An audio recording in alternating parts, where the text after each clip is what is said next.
Good afternoon. My colleagues and I remain squarely focused on achieving our dual mandate goals of maximum employment and stable prices for the benefit of the American people.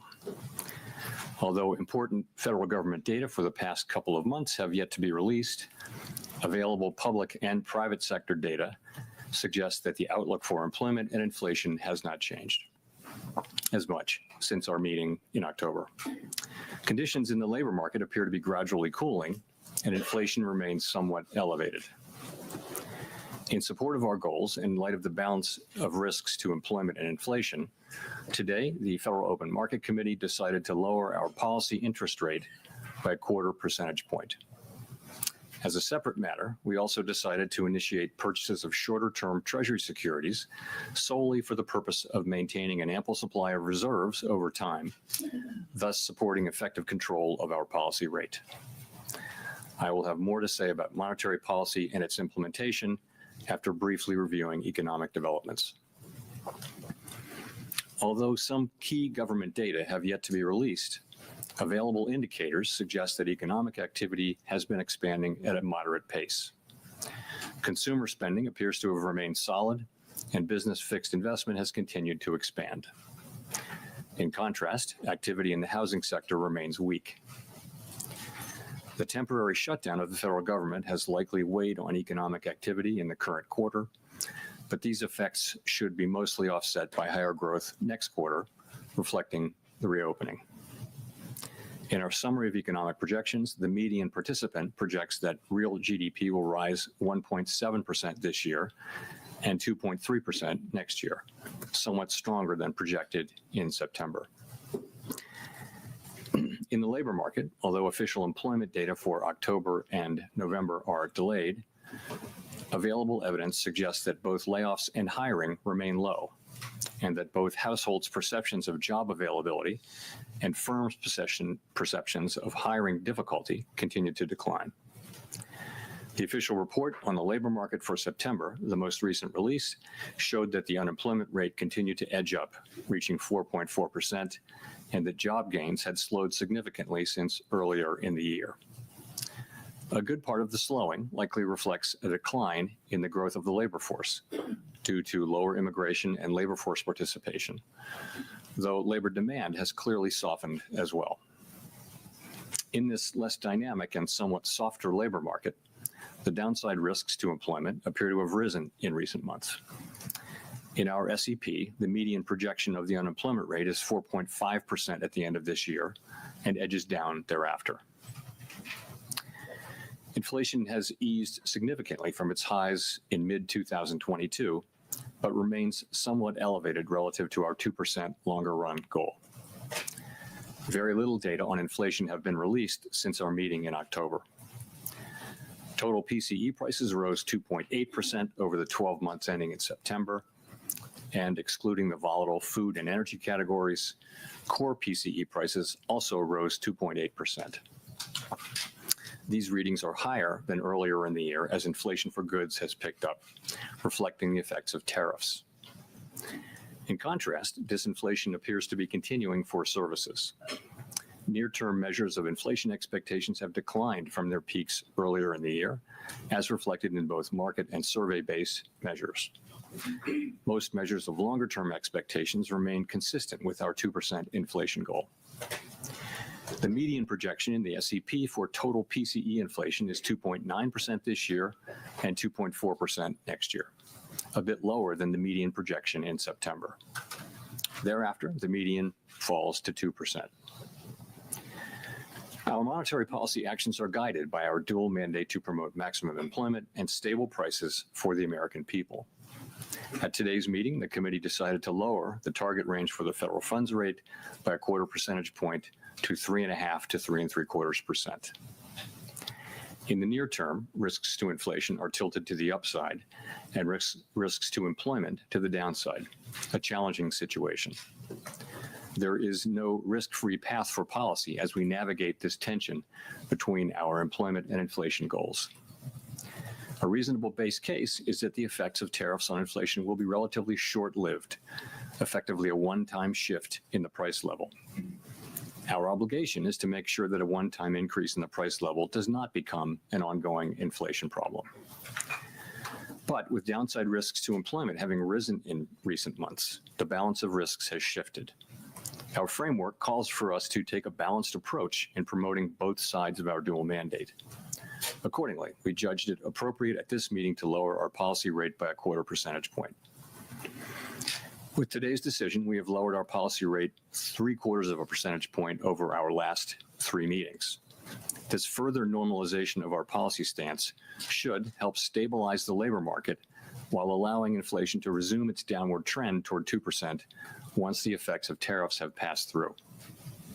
The adjustments to our policy stance since September bring it within a range of plausible estimates of neutral and leave us well positioned to determine the extent and timing of additional adjustments to our policy rate based on the incoming data, the evolving outlook, and the balance of risks. In our summary of economic projections, FOMC participants wrote down their individual assessments of an appropriate path of the federal funds rate under what each participant judges to be the most likely scenario for the economy. The median participant projects that the appropriate level of the federal funds rate will be 3.4% at the end of 2026 and 3.1% at the end of 2027, unchanged from September. As is always the case, these individual forecasts are subject to uncertainty, and they're not a committee plan or decision. Monetary policy is not on a preset course, and we will make our decisions on a meeting-by-meeting basis. Let me turn now to issues related to the implementation of monetary policy, with the reminder that these issues are separate from and have no implications for the stance of monetary policy. In light of the continued tightening in money market interest rates relative to our administered rates and other indicators of reserve market conditions, the committee judged that reserve balances have declined to ample levels. Accordingly, at today's meeting, the committee decided to initiate purchases of shorter-term Treasury securities, mainly Treasury bills, for the sole purpose of maintaining an ample supply of reserves over time. Such increases in our securities holdings ensure that the federal funds rate remains within its target range and are necessary because the growth of the economy leads to rising demand over time for our liabilities, including currency and reserves. As detailed in a statement released today by the Federal Reserve Bank of New York, reserve management purchases will amount to $40 billion in the first month and may remain elevated for a few months to alleviate expected near-term pressures in money markets. Thereafter, we expect the size of reserve management purchases to decline, though the actual pace will depend on market conditions. In our implementation framework, an ample supply of reserves means that the federal funds rate and other short-term interest rates are primarily controlled by the setting of our administered rates, rather than day-to-day discretionary interventions in money markets. In this regime, standing repurchase agreement or repo operations are a critical tool to ensure that the federal funds rate remains within its target range, even on days of elevated pressures in money markets. Consistent with this view, the committee eliminated the aggregate limit on standing repo operations. These operations are intended to support monetary policy implementation and smooth market functioning and should be used when economically sensible. To conclude, the Fed has been assigned 2 goals for monetary policy: maximum employment and stable prices. We remain committed to supporting maximum employment, bringing our inflation sustainably down to our 2% goal, and keeping longer-term inflation expectations well anchored. Our success in delivering on these goals matters to all Americans. We understand that our actions affect communities, families, and businesses across the country. Everything we do is in service to our public mission. At the Fed, we will do everything we can to achieve our maximum employment and price stability goals. Thank you, and I look forward to your questions. Howard. Thank you. Howard Schneider with Reuters. Just first turning to the statement, just to be clear, we're on the same page here. The insertion of the phrase, considering the extent and timing of additional adjustments, does that indicate that the Fed is now on hold until there's some clearer signal from inflation or jobs or the evolution of the economy along the baseline outlook? So, yes, the adjustments since September bring our policy within a broad range of estimates of neutral. And as we noted in our statement today, we are well positioned to determine the extent and timing of additional adjustments based on the incoming data, the evolving outlook, and the balance of risks. That new language points out that we'll carefully evaluate that incoming data.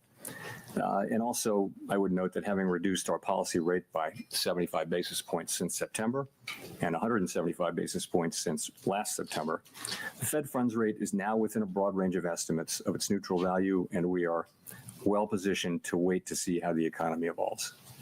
And if I could follow up on the outlook there, it seems like with the additional GDP growth coupled with easing inflation and a fairly steady unemployment rate, this seems like a pretty optimistic outlook for next year.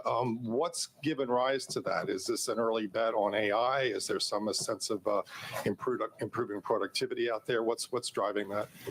So a number of things are driving what's happening in the forecast. And I would say if you look broadly at outside forecasts, you do see a pickup in growth in many of those now too. So it is it's partly that consumer spending has held up. It's been resilient, and it to another degree it is that AI spending on data centers and related to AI has been holding up business investment. So overall, the baseline expectation for next year is, at least at the Fed, and I think with outside forecasters too, is a pickup in growth from today's relatively low level of 1.7%. I mentioned that the SEP median is 1.7 for this year growth and 2.3 for next year. You actually some of that is due to the shutdown. So you can take 0.2 out of 2026 and put it in 2025. So it would really be 1.9 and 2.1.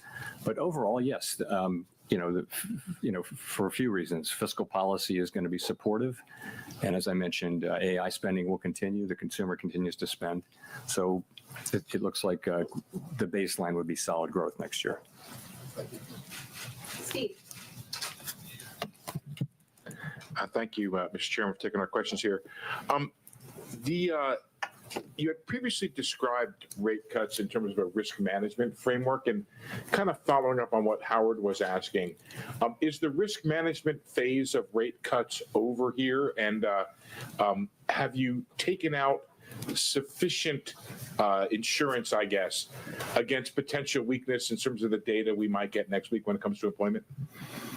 So we're going to get a great deal of data between now and the January meeting, and I'm sure we'll talk more about that. And the data that we get are going to factor into our thinking. But yes, we have. If you go back, we held our policy rate at 5.4% for more than a year because inflation was high, very high, and unemployment in the labor market was really solid at that point. So what happened is over last summer of 24, inflation came down, and the labor market began to show real signs of weakness. And so we decided, as our framework tells us to do, that when the risks to the two goals become more equal, you should move from a stance that favors really dealing with one of them, in that case inflation, to a more balanced, more neutral setting. And so we did that. We did some cutting, and then we paused for a while to work our way through what was happening in the middle of the year. And then we resumed cuts in September, and we've cut now 3. We've now cut a total of 175 basis points. And as I mentioned, we feel like where we're positioned now we're well positioned to wait and see how the economy evolves from here. If I could just follow up on the SEP, you have a whole lot of big increase in the growth numbers, but not a big decline in the unemployment numbers. And is that an AI factor in there? What is going on in terms of the dynamic of you get more growth, but you don't get a whole lot of decline in unemployment? Thank you, sir. So the implication is obviously higher productivity. And some of that may be AI. It just also, I think, productivity has just been almost structurally higher for several years now. So if you start thinking of it as 2% per year, you can sustain higher growth without more job creation. Of course, higher productivity is also what enables incomes to rise over long periods of time. So it's basically a good thing, but that's certainly the implication.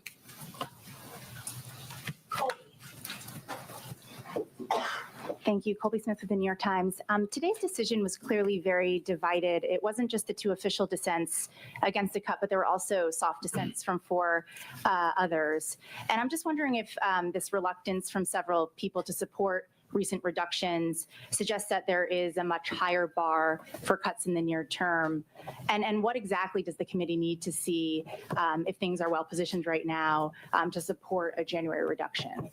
Sure. So let me just say, as I mentioned, and as I've mentioned here before, the situation is that our two goals are a bit in tension, right? So interestingly, everyone around the table at the FOMC agrees that inflation is too high and that we want it to come down, and agrees that the labor market has softened and that there's further risk. Everyone agrees on that. Where the difference is how do you weight those risks, and what does your forecast look like, and where do you, ultimately where do you think the bigger risk is, and it's very unusual to have persistent tension between the two parts of the mandate. And when you do, this is what you see. And I think it's actually what you would expect to see. And we do see it. Meanwhile, the discussions we have are as good as any we've had in my 14 years at the Fed. They're very thoughtful, respectful, and you just have people who have strong views. And, we come together and we reach a place where we can make a decision. We made a decision today. We had, 9 out of 12 supported it. So fairly broad support. But it's not like the normal situation where everyone agrees on the direction and what to do. It's more spread out. And I think that's only inherent in the situation. In terms of what it would take, we all have an outlook in terms of what's going to come, but I think ultimately having cut 75 and the effects of the 75 basis points will only begin to be coming in. As I've said before a couple times, we're well positioned to wait to see how the economy evolves. We'll just have to see. And we will get, as you know, quite a bit of data. I should mention on the data, as long as I'm talking about it, that we're going to need to be careful in assessing, particularly the household survey data. There are very technical reasons about the way data are collected in some of these measures, both in inflation and in labor, in the labor market, so that the data may be distorted and not just sort of more volatile, but distorted, and that's really because data was not collected in October and half of November. So we're going to get data, but we're going to have to look at it carefully and with a somewhat skeptical eye by the time of the January meeting. Notwithstanding that, we will have a lot of the December data by the time of the January meeting. So we expect to see a lot more, but I'm just saying that what we get for example, CPI or for the household survey, we're gonna look at that really carefully and understand that it may be distorted by very technical factors. And just one more question on dissents. You talk about it in a very positive way, just given the complicated nature of the situation we're in economically. But is there any point in which those dissents become counterproductive, either to the Fed's communication and the messaging around the policy path forward? I don't feel that we're at that point at all. I don't. I would say, again, these are good, thoughtful, respectful discussions, and you hear people say, and you hear many outside analysts say the same thing. I could make a case for either side. I could make that case. It's a close call.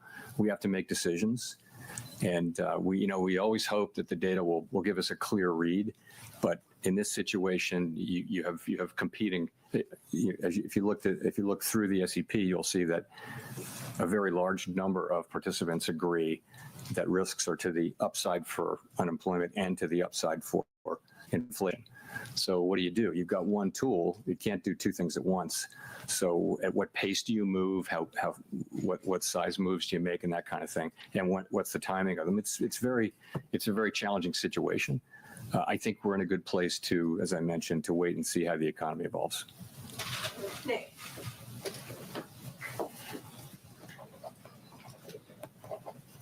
Nick Timmeros of the Wall Street Journal. Chair Powell, there's been some discussion recently of the 1990s. In the 1990s, the committee did 2 discrete sequences of 3 quarter-point cuts, one in 1995-96 and one in 1998. And after both of those, the next move in rates was up, not down. With policy now closer to neutral, is it a foregone conclusion that the next move in rates is down, or should we think of policy risks as genuinely two-sided from here? So I don't think that a rate hike is anybody's base case at this point, and I'm not hearing that. What you see is some people feel we should stop here and that we're at the right place and just wait. Some people feel like we should cut once or more this year and next year. But when people are writing down their estimates of policy of where it should go, it is either holding here or cutting a little or cutting more than a little. So I don't see the base case as involving that. So of course, a data set of 2, now 3 is not a big data set, but you are right about those 2 3-cut times in the 90s. If I could follow up, the unemployment rate has been rising very gradually for the better part of 2 years, and indeed the statement today no longer describes the unemployment rate as remaining low. What gives you confidence it won't continue rising in 2026, especially when housing and other rate-sensitive sectors still appear to be feeling restrictive policy from the notwithstanding the 150 basis points in cuts prior to today? So I think the idea is that with now having cut 75 basis points more now and having policy, I'd call it in a broad range of plausible estimates of neutral, that will be a place which will enable the labor market to stabilize or to only tick up 1 or 2 more tenths, but we won't see, any kind of a sharper downturn, which we haven't seen any evidence of at all. At the same time, policy is still in a place where it's not accommodative, and we feel like we have made progress this year in non-tariff related inflation, and as tariffs come through, as they flow through, that'll show through next year. But as I said, we're well placed to wait and see how that turns out. That is our expectation, but we're going to start to see the data, and it'll tell us whether we were right or not. Claire.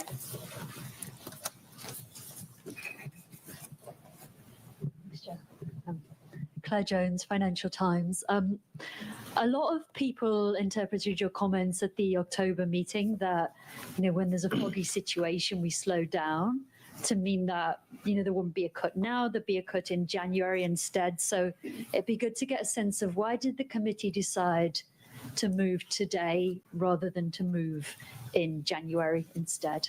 Thank you. Right. So in October, I said that there was no certainty of moving, and that was indeed correct.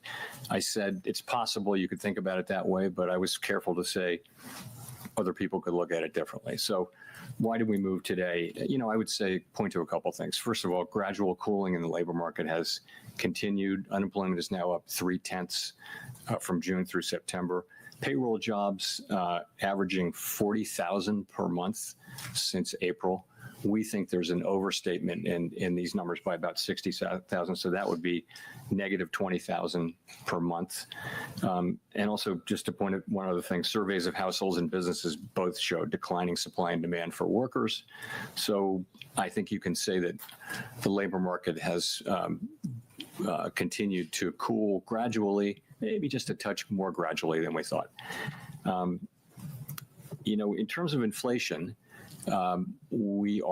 it's come in a touch lower, and I think the evidence is kind of growing that what's happening here is services inflation coming down, and that's offset by increases in goods, and that goods inflation is entirely in sectors where there are tariffs. So that does build on the story, and so far it's only a story that that the goods inflation, which is really the source of the excess at this point, almost more than half the source of the excess inflation is goods, is tariffs.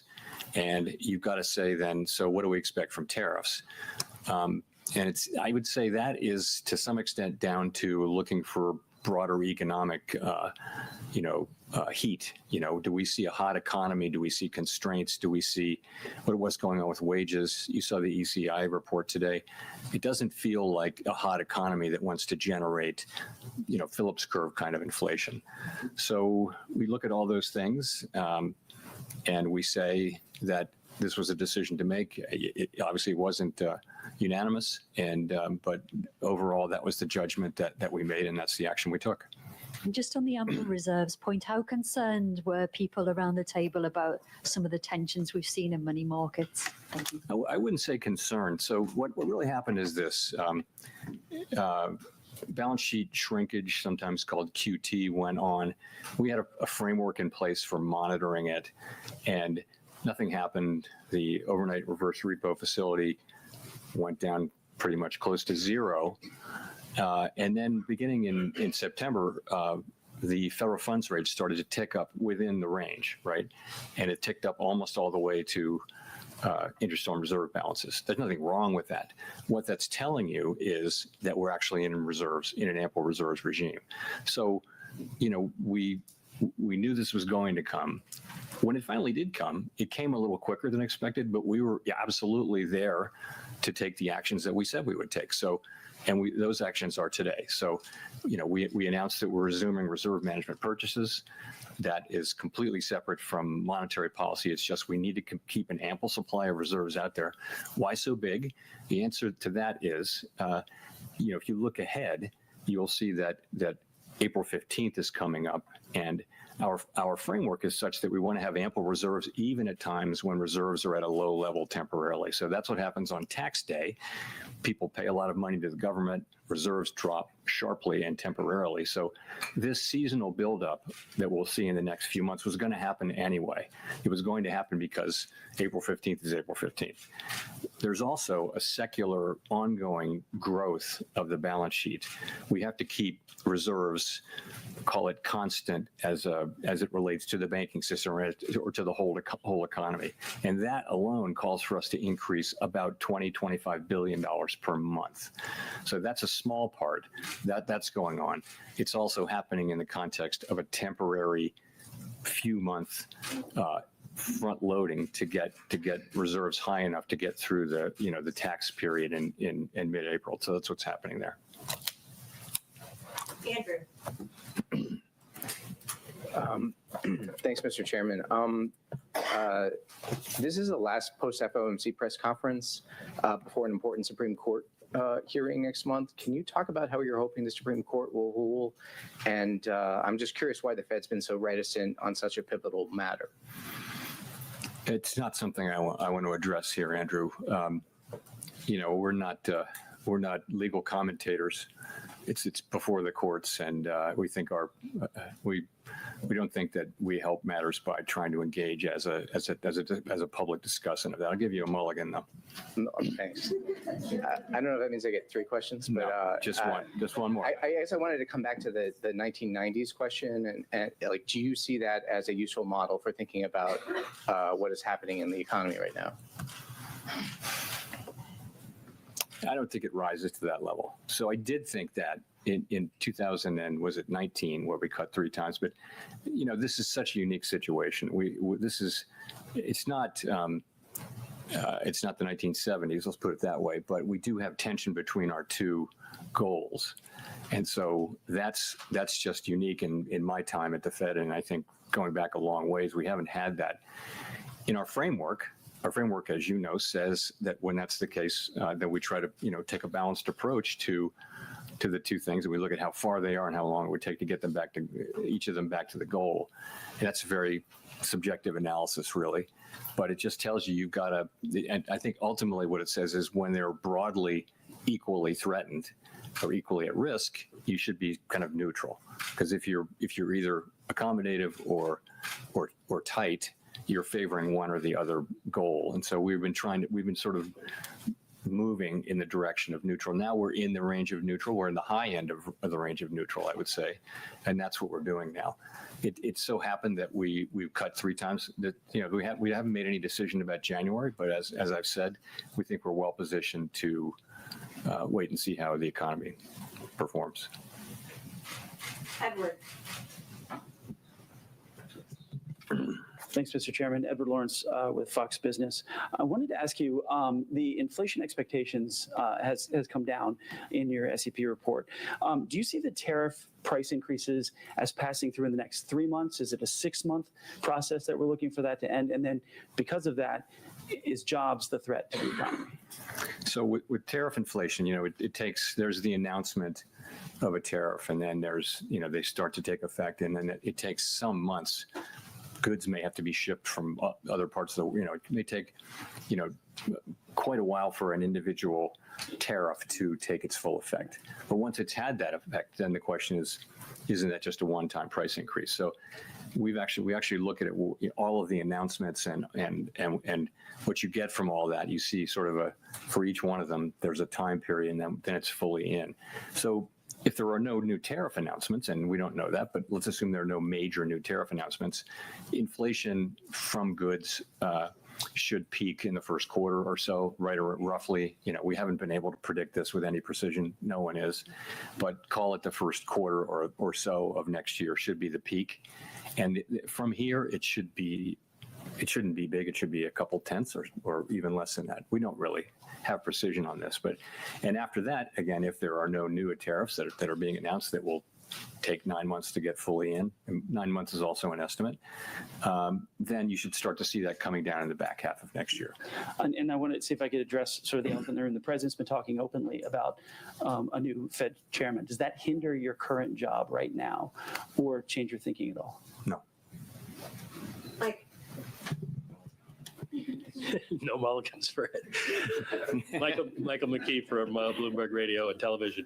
10-year rates are 50 basis points higher than when you started cutting back in September of 2024, and the yield curve basically has been steepening. Why do you think that continuing to cut now, especially in the absence of data, is going to bring down the yield on the thing that will move the economy the most?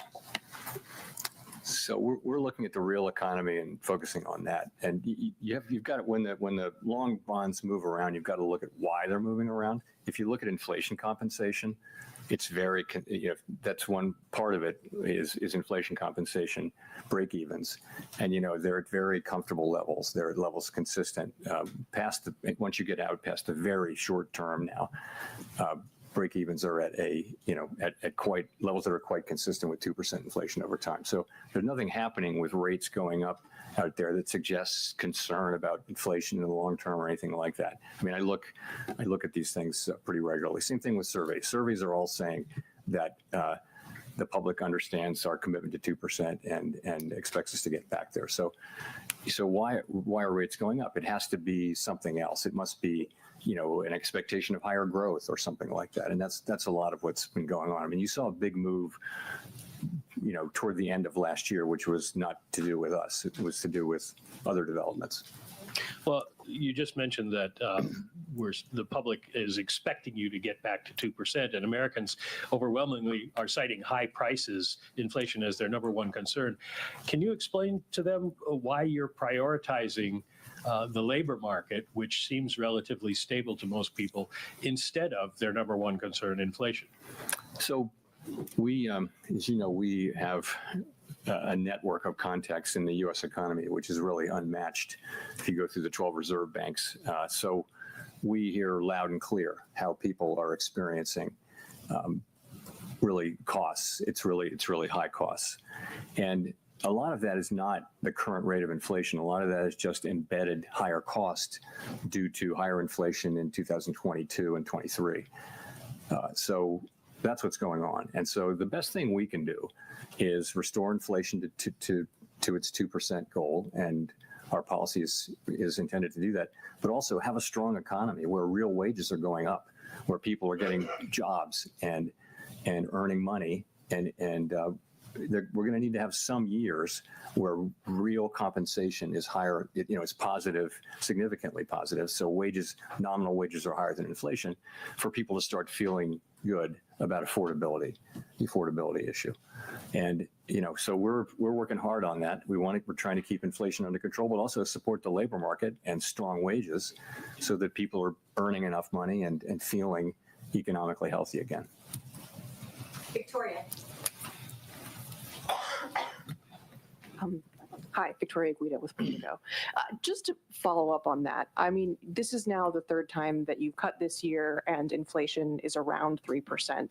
So is the message that you're sort of trying to send with that you're okay with where inflation is for now, as long as people understand that at some point you still want to get back to 2% because inflation is relatively stable where it is?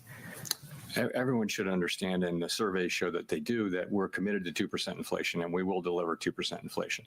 But it's a complicated, unusual, difficult situation where the labor market is also under pressure, where job creation may actually be negative. Now, supply of workers has also gone way down, so the unemployment rate hasn't moved that much. But it's a labor market that seems to have significant downside risks. People care a lot about that. That's their jobs. That's their ability, if they get laid off or if they're entering the labor force, to find work. So that's really important to people. The story with inflation, and we're well aware that this is a story at this point, is that if you get away from tariffs, inflation is in the low twos, right? So it's really tariffs that's causing the most of the inflation overshoot. And we do think of those as likely to, in the current situation, as likely to be a one-time price increase. Our job is to make sure that it is, and we will do that job. But right now, you've got this difficult balance, and there are risks to both sides. There's no risk-free path.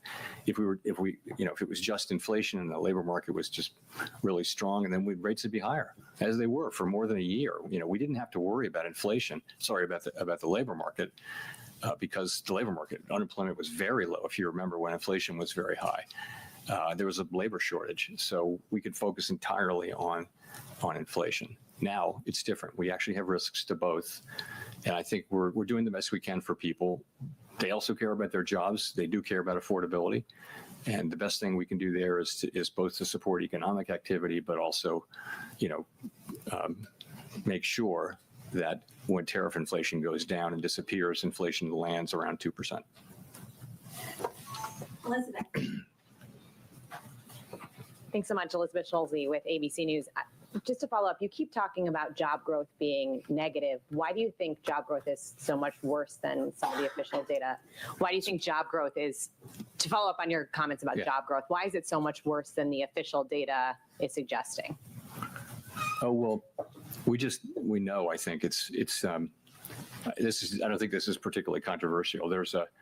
It's very difficult to estimate job growth in real time. They don't count everybody. They have a survey. And there's been something of a systematic overcount. And so we expected, and they correct it twice a year. So the last time they corrected it, we thought the correction would be 800,000 or 900,000. I won't get the numbers exactly right. And that was exactly what happened. So we think that has persisted. And so there's an overcount in the payroll job numbers, we think, continuing. And it will be corrected. I don't have the exact month in my head right now, and that's just, I think forecasters generally understand that. So, and we think it's about 60,000 a month. So 40,000 jobs could be negative 20. And, that could be wrong by 10 or 20 in either direction. But in any case, but the thing is, that's job creation in a way. That's demand. Labor supply has also come down quite sharply. So, if you had a world where there's just no growth in workers and you really don't need a lot of jobs to have full employment, some people argue that's what we're looking at. But I think a world where job creation is negative, I just think we need to watch that situation very carefully and be in a position where we're not, pushing down on job creation with our policy. When we're talking about supply, we have seen major American employers like Amazon cite AI in job cuts. How much right now are you factoring in AI into the current weakness in the job market? So it's probably part of the story. It's not a big part of the story yet. We don't know whether it will be. But, for example, if you look at, you can't miss the big announcements of layoffs and also companies saying that they're not going to hire anybody for a long time, and they cite AI. That's all clearly happening. At the same time, people are not filing for unemployment insurance, and since job creation, job finding rates are extremely low. If there were big numbers of layoffs, you'd expect the continuing claims to go up, and you expect new claims to go up. But really haven't much. So it's a little bit curious. But longer term, though, the question is, what are we going to see here? And we don't know. But it's it may be that in past technology, really significant technology innovation eras, you have seen some jobs destroyed and other jobs made. Ultimately, what's happened for a couple hundred years is when you get through all that, you have higher productivity and you have new jobs, and there are enough jobs for people. This may be different. It's every time we have a wave of technology, we think, oh, this could put a lot of people out of work. What are they going to do? In the past, there's always been more work and higher productivity, and incomes have risen. What will happen here, we're going to have to see. But right now is such early days. We don't think we see much. It's certainly not showing up in layoffs yet. Enda. Thank you, Chair. Enda Curran, Bloomberg News. Given the breadth of views on the policy committee, why is there such a division of views between On the policy what? on the committee? Thank you. Why is there such a division of views between the presidents and the board members? It's not so stark as that. There's depth. The views are more varied in each group as well. There's some of that, but I would say they're also governors and they're people on both sides in both groups. I wouldn't put too much in that. Okay, and just to follow up, please, given your growth upgrade, how would you factor in, or what would be the economic impact if the Supreme Court is to strike down the tariffs that they're currently hearing, please, in terms of growth and inflation? Thank you. I really don't know. It would depend. It would depend on a whole bunch of things we don't know. So I can't really help you there. Christine. Thank you. Thank you, Chair Powell. Christine Romans, NBC News. I wanted to ask you about how the higher income households are really driving spending right now. They're backed by home equity and stock market wealth, but lower income consumers are really struggling with the accumulation of 5 years now of rising prices. It's price levels, not really the inflation rate, holding some of these families back. How sustainable is this so-called K-shaped economy? And what are the Fed's thoughts on whether that's a risk going forward? So we do, through our vast network of contacts and just through our observation of what's going on in the economy, we hear about this a lot. If you listen to the earnings reports for consumer-facing companies that tend to deal with low and moderate income people, they'll all say that we're seeing people, tightening their belts, changing products that they buy, buying less, and that sort of thing. And so it's clearly a thing. It's also clearly a thing that, asset values, housing values, and securities values are high, and they tend to be owned by people more at the higher end of the income and wealth. So as how sustainable it is, I don't know. Most of the consumption does happen by people who have more means. I think, the top third accounts for way more than a third of the consumption, for example.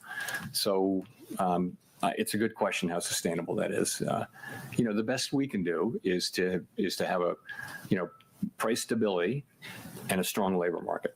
And what we saw, for example, what we saw at the end of the very, very long expansion that ended with the outbreak of the pandemic, we saw that it was 10 years and 8 months or something like that, the longest one in recorded history. In the last 2 years, most of the largest part of the wage gains were going to people in the bottom quartile, the bottom part of the low and moderate income. So, having a strong labor market for a long period of time is really, really good from a social standpoint. It's helping people at the lower income levels, and that's what we all want to get back to. But we got to have price stability, and we got to have full employment, maximum employment. And just quickly, you mentioned the housing market remains kind of weak. With these rate cuts that we've seen, is there a chance we're going to see more affordability in the housing market so more people can maybe enjoy that part of wealth creation? I mean, the average age or median age of a first-time home buyer is now 40 years old. That's the highest on record. Yeah, so the housing market faces some really significant challenges. And I don't know that, a 25 basis point decline in the federal funds rate is going to make much of a difference for people. Housing supply is low. Many people have very, very low low rate mortgages from the pandemic period, and they kept refinancing and caught the really low. So it's made it expensive for them to move. And, we're a ways away from that changing. Also, we haven't built enough housing in the country for a long time. And so a lot of estimates suggest that we just need more housing of different kinds. So housing is going to be a problem. And really the tools to address it are we can raise and lower interest rates, but we don't really have the tools to address, a secular housing shortage, a structural housing shortage. Chris. Thanks. Chris Rugaber, Associated Press. You mentioned on inflation, services inflation being low, goods inflation looking like maybe it'll peak. We had the wages report you mentioned today showing moderating wage growth. Where are the inflation risks? It looks like inflation is cooling in your view. At the same time, you have potentially negative hiring.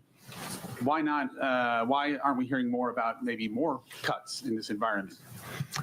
Well, I think the risk in inflation is pretty clear to see, and that is, we see higher inflation. As I mentioned, most of the inflation over target is from goods, and we estimate, we expect, most of us, that inflation will be a one-time price increase and then come down. We just came off an experience where inflation turned out to be much more persistent than anyone had expected. Is that going to happen now? That's the risk. The risk is either that tariff inflation just turns out to be more and more persistent, maybe because companies who are now holding back from passing through the tariffs will just keep doing that. So you see that.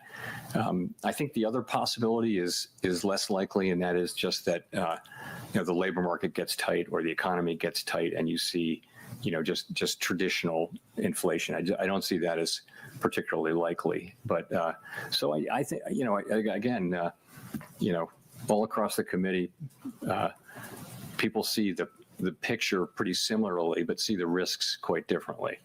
And some people do see the inflation risk, and I wouldn't dismiss that case. I don't dismiss that case, but you've got to make an assessment, and this is the assessment we made. Hi, Chair Powell. Neil Irwin with Axios. So this has come up a couple of times today, but to be clear, do you believe that we're experiencing a positive productivity shock, whether from AI or policy factors or whatever? And how much is that driving the higher GDP projection in the SEP? So yeah, I mean, I never thought I would see a time when we had 5-6 years of 2% productivity growth. This is higher. This is definitely higher, and it was before it could be attributed to AI.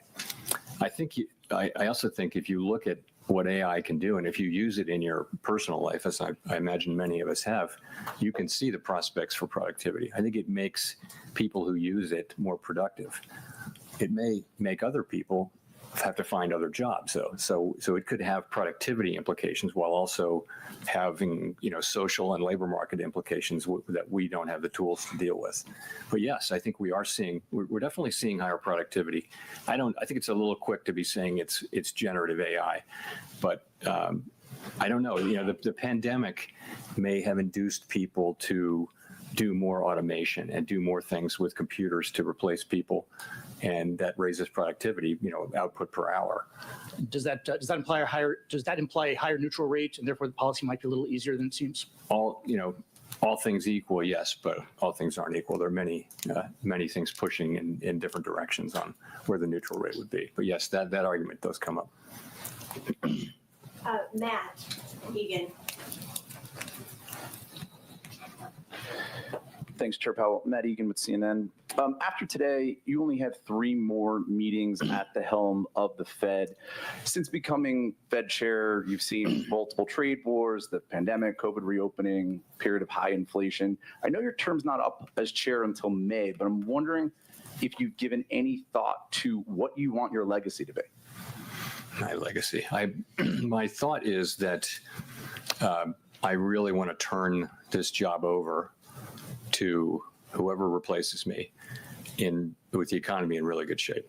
That's what I want to do. I want inflation to be under control. coming back down to 2%, and I want the labor market to be strong. That's what I want.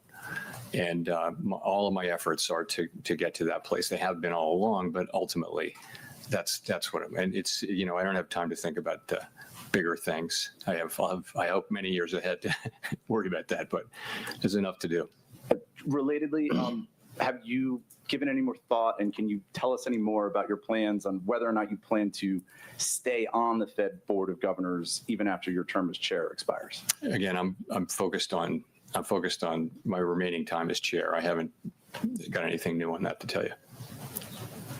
Go to Mark for the last question.